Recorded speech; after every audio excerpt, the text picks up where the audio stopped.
wabarakatuh. Baiklah, perkenalkan, nama saya Sulhan Nazari. Saya dari Lombok Timur, tepatnya di Desa Jeruwaru, Fakultas Ekonomi dan Bisnis. Berikut kita akan membahas tentang seputar manajemen. Siapa sih yang membutuhkan manajemen? Nah, pertanyaan ini seringkali dijawab perusahaan bisnis. Itu benar, tentu saja benar, tapi sebagian, karena manajemen itu juga dibutuhkan untuk semua tipe kegiatan yang diorganisasikan dalam semua tipe organisasi. Pada prakteknya, manajemen dibutuhkan untuk orang-orang yang bekerja di mana saja, bekerja bersama atau organisasi untuk mencapai tujuan bersama.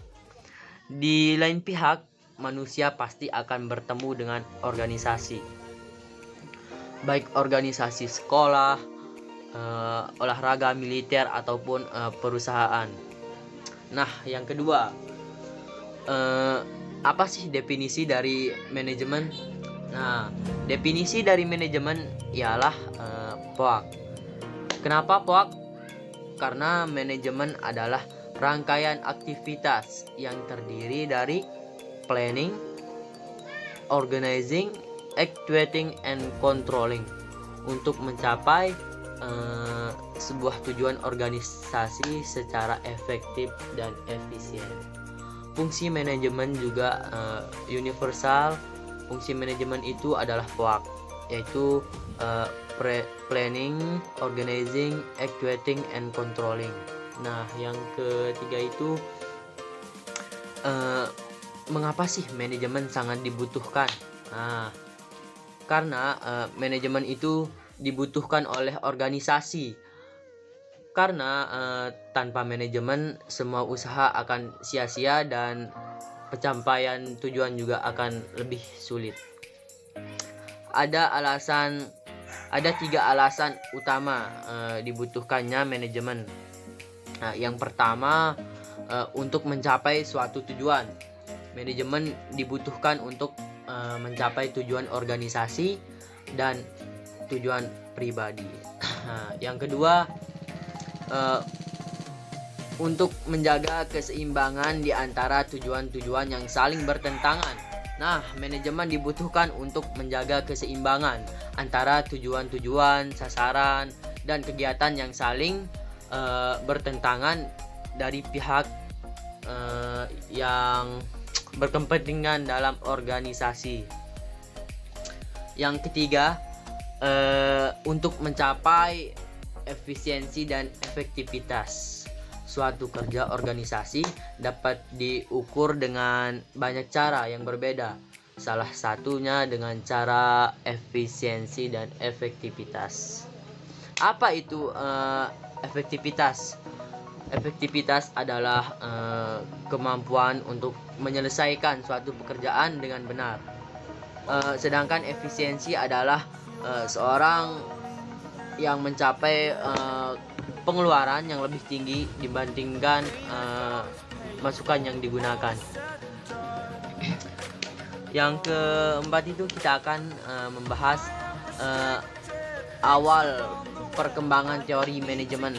Nah, awal mula perkembangan teori manajemen.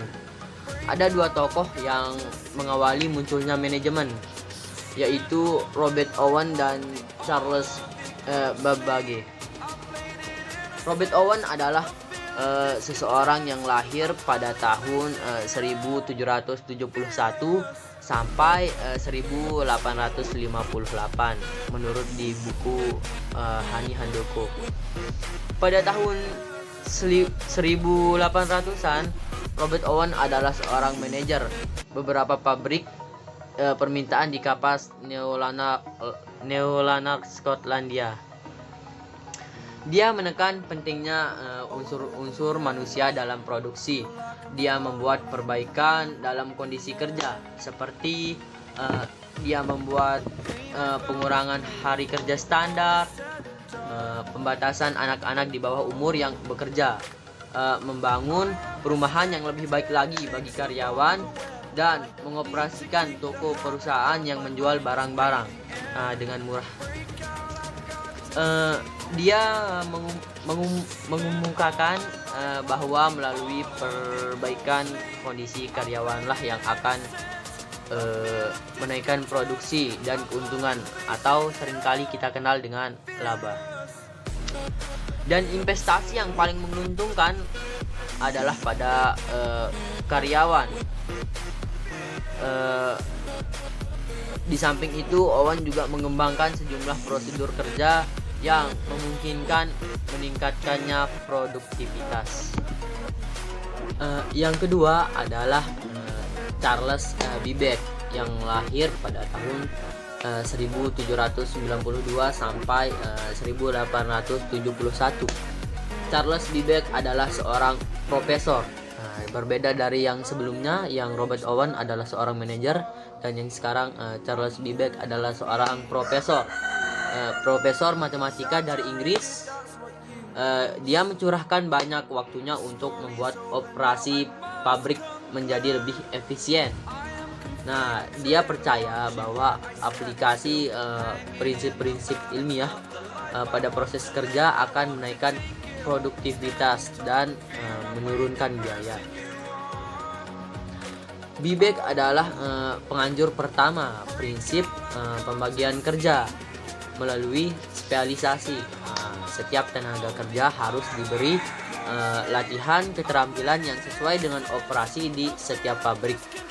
Sebagai kontribusinya, Babbage menciptakan alat penghitung yang sering kita kenal dalam tahun ini atau zaman ini adalah kalkulator. Nah, mekanis pertama yang mengembangkan program-program permainan bagi komputer mengajukan kerjasama yang saling menguntungkan antara kepentingan karyawan dan pemilik pabrik, serta merencanakan skema pembagian keuntungan. Oke, itu saja pembahasan kita pada pertemuan kali ini. Mohon jangan lupa untuk like, comment, and subscribe, karena subscribe itu gratis, dan kita akan bertemu di video selanjutnya. See you next week.